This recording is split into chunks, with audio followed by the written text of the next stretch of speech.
E adesso sulle note dell'organetto di zio Peppino Deiana, che ha inaugurato la serie dei balli liberi, chiamiamoli così, proseguiamo.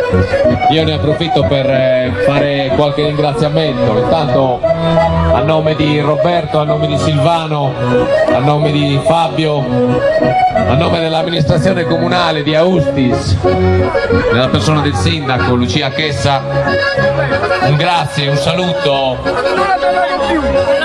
veramente a tutti quelli che siete intervenuti a questa bella serata.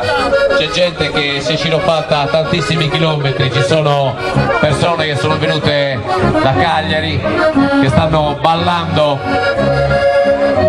e godendosi queste musiche, questi balli qui da quando abbiamo iniziato stasera intorno alle 18:30. Un ringraziamento intanto a tutti i musicisti che sono intervenuti.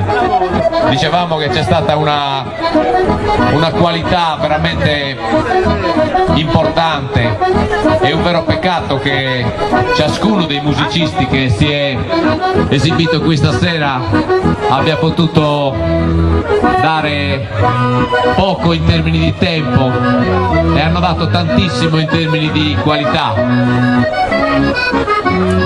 Non cito nessuno per nome perché farei un torto a tutti. Basta pensare che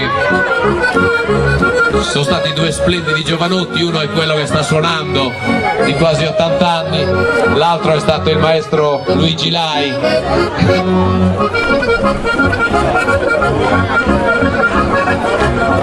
E tutti gli altri, ripeto, Bruno Cavetta, Ireneo Massidda, Orlando Magia.